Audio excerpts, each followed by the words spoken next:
ওরে আমার নবীর সনে উম্মতের পিরিত, তরিকার ভাইয়ের সনে বোনের পিরিত, আমার বাবার সনে মায়ের পিরিত। পিরিতি পিরিতি পিরিতি পিরিতি তারাই তারাই জানে গো, যার সনে যার গুপ্ত পিরিতি। পিরিতি তারাই তারাই জানে গো, যার সনে যার গুপ্ত পিরিতি।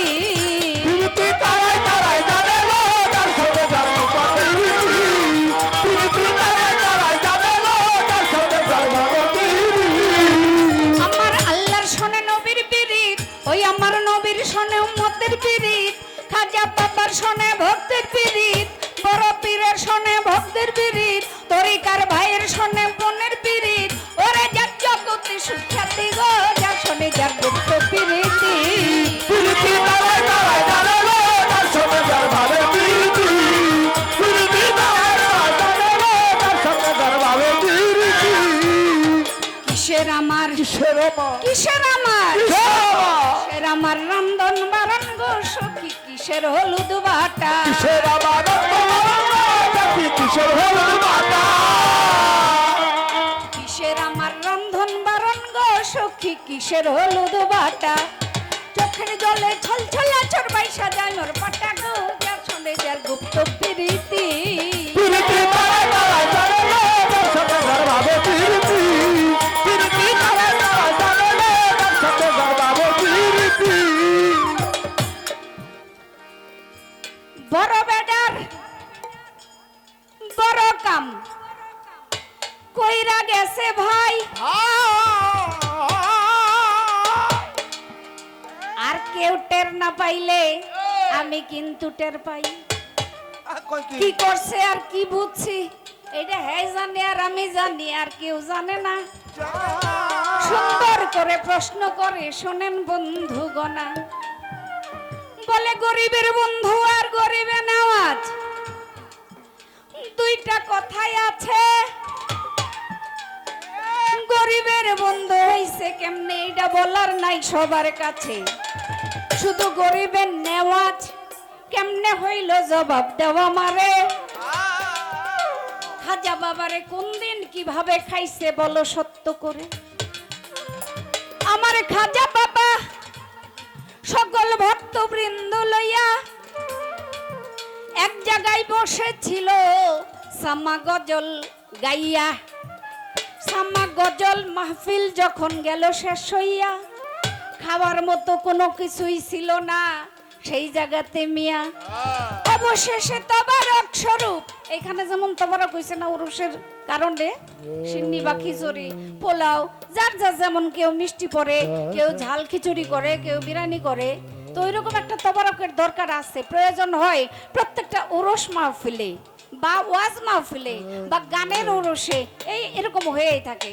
তখন আমার খাজা বড় খাজা মঈনুদ্দিন চিশতি রহমতুল্লাহ আলাইহি সমস্ত ভক্তবৃন্দ লয়ে বসে আছে, সামাক গজল মাহফিল করতেছে। তারপরে কিছু খাবে এইরকম কোনো কিছু খাওয়ার ছিল না। খাজা বাবাই সঙ্গে সঙ্গে কিবা কর্ম করে, তার মাথার পাগড়ি চিরা টুকরো টুকরো করে, ওই এক খণ্ড করে সমস্ত ভক্তদেরকে দিল রে বিলাইয়া।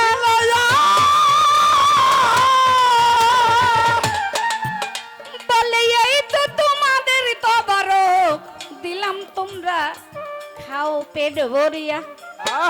সঙ্গে সঙ্গে ওই মাথার পাগড়ির টুকরোগুলি সবাই খাইয়া ফেলে ভাই।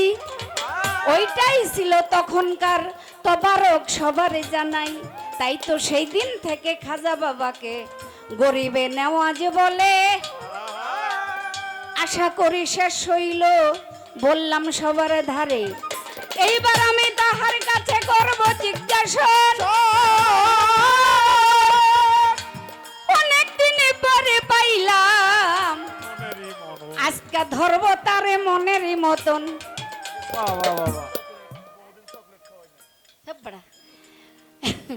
আমার এবার প্রশ্ন থাকবে মনির ভাইয়ের কাছে। মনির ভাই, আমার বড় পিরাউলিয়া এটা বিশাল হিস্টোরি, এটা আপনি বলবেন, এটা আমার বলার কিছু নাই, কিছু অংশ বলি প্রশ্নটা জিজ্ঞেস করার কারণে।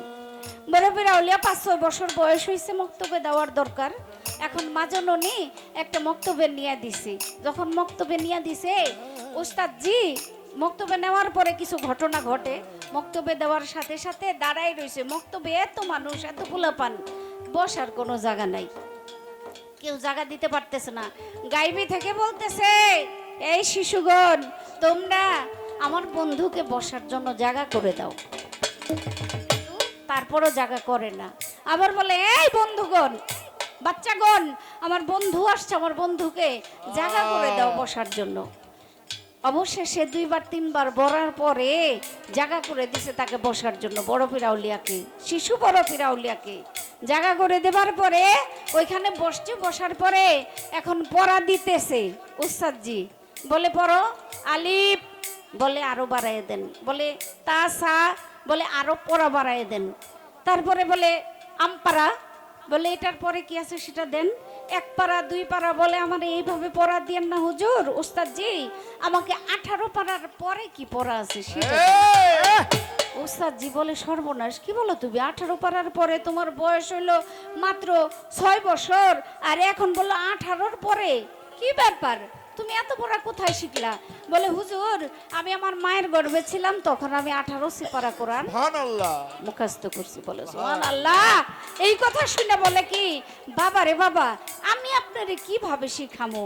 আমি তো আপনার কাছে শিখবো, কারণ এতটুকু বয়সে মায়ের গর্ভে থেকে আপনারা 18 পারা কোরআন মুখস্থ করছেন, আমি তো আপনারে পড়াইতে পারবো না। চলেন বাবা, আমি আপনারে আপনার মায়ের কাছে দিয়েছি সযত্নে।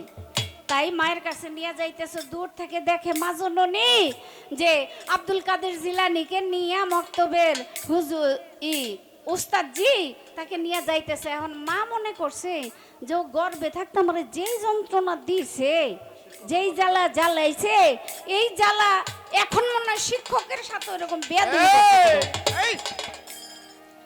এই অবস্থা দেখে মাই কি বা কর্ম করে,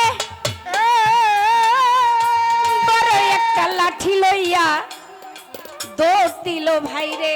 বড় একটা লাঠি লইয়া দৌড় মারছে। কি এত বড় সাহস, তুই আজকে মক্তবের উস্তাদজির সাথে বেয়াদবি করছস? যখন বড় লাঠি নিয়ে দৌড় মারছে, উস্তাদজি পিছে আর বড় পীর আউলিয়া ডরের ছুটে সামনে দৌড়ে যায়, গোরস্থানের উপর দিয়ে দৌড় মারছে। গোরস্থানের সমস্ত মুদ্দারা উঠে কয়, কি এত বড় সাহস, আমার বড় পীর আউলিয়ারে মারার জন্য লাঠি লইছে, আজকে যা হয় হবে, আজকে এটা আমরা দেখা ছাড়বো। জন নাকি সব দৌড়াইয়া বড় পীরের মায়ের পিছনে দৌড়াইয়া ছুটছে। মানে বড় পীর আউলিয়া কয়, এই মুদ্দাগণ, তোমরা যে যার কবরে যায় থাকো, আমার মায়ের এবং আমার সন্তানের ব্যাপার এটা আমি বুঝে নিব, তোমরা যার যার জায়গা মতো যাও। সবাই যায়, একটা রুহু আর কবরের ভিতরে যায় না। দাঁড়াইয়া বলে, কান্নাকাটি করে আর বলে, হুজুর গো, আমি অনেক বছর কবরের ভিতরে ছিলাম, অনেক আযাব সহ্য করছি, এত কষ্ট আর আমার সহ্য হয় না, কবরের ভিতরে আমি আর যাইতে চাই না। হুজুর, আপনি তো আল্লাহর বন্ধু, মাহবুবে সুবহানি, কুতুবে রব্বানি, আল্লাহর বন্ধু, তাহলে আপনি আমার জন্য একটু দোয়া করেন, আমি আর কবরে যাইতে চাই না, কিয়ামত পর্যন্ত আমি আর দুনিয়ায় থাকতে চাই। বড় পীর আউলিয়া কয়, যা, তোর জন্য দোয়া করলাম, তুই কিয়ামত পর্যন্ত এই পৃথিবীতে থাকবি, তবে কিয়ামতের সময় আমার এই জিনিসটা অমুকের কাছে পৌঁছাই দেওয়ার পরে তুই এই দুনিয়া থেকে বিদায় নিবি। তাই তো মনির ভাইয়ের কাছে আমার জিজ্ঞাসা থাকবে, ভাই কি জিনিসটা দিল বড় পীর, কার কাছে দিবে আমি জানতে চাই। এই তো আমার কথা রইল, ইহার বেশি না, রাজা সরে ধীরে ধীরে করেন বর্ণনা। তারাই তারাই জানালো তার সাথে ভালো পিরিতি, পিরিতি তারাই তারাই জানালো তার সাথে ভালো পিরিতি, পিরিতি তারাই তারাই তারাই তারাই তারাই তারাই জানে গো যার সনে যার।